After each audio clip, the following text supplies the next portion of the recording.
জান্নাতে প্রবেশকারী সর্বশেষ ব্যক্তি। কিছু লোক আছে এমন যাদের জীবনে পাপও আছে আবার পুণ্যও আছে। তারা পাপের কারণে জাহান্নামে যাবে, তবে নেকামলের কারণে শাস্তি শেষে জান্নাতে প্রবেশের সুযোগ পাবে। কিয়ামতের দিন পাপের কারণে গুনাহগারদের জাহান্নামে নিক্ষেপ করা হবে, কিন্তু একটা সময় আল্লাহ তাআলা নিজ রহমতের প্রাধান্যের কারণে ঘোষণা করবেন, জাহান্নামের শাস্তি ভোগকারীদের মধ্যে যাদের সৎকর্ম রয়েছে, যাদের কপালে সেজদার চিহ্ন আছে, তাদের জাহান্নাম থেকে বের করে নিয়ে এসো।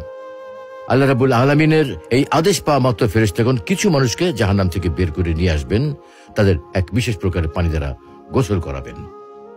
আর এই সর্বশেষ ব্যক্তিটি হামাগুড়ি দিয়ে জাহান্নাম থেকে উঠে এসে একটা সুন্দর গাছ দেখতে পাবে।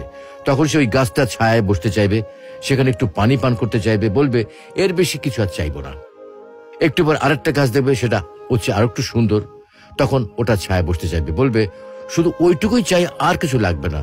কিছুক্ষণ পরে আরো একটা গাছ দেখবে যেটা আগেরটা চেয়ে আরো বেশি সুন্দর, এবার বলবে না না না ওইটাই চাই, কসম খেয়ে বলছি এরপর আমি আর কিছু চাইবো না। এইভাবে গুটি গুটি পায়ে জান্নাতের দিকে এগোতে থাকবে। কিছুক্ষণ পরে সে উঁকি দিয়ে জান্নাতের ভেতরটা একটু দেখবে, আর আল্লাহর কাছে একটুখানি সময়ের জন্য জান্নাতে প্রবেশের অনুমতি চাইবে। তখন আল্লাহ বলবেন, তুমি প্রত্যেকবারে আর কিছু না চাওয়ার অঙ্গীকার করেছো, অথচ প্রতিবারে ওয়াদা ভঙ্গ করছো। বস্তুত মাটি দিয়ে পূর্ণ হওয়া ব্যতীত আর কিছুতেই বনি আদমের পেট ভরবে না।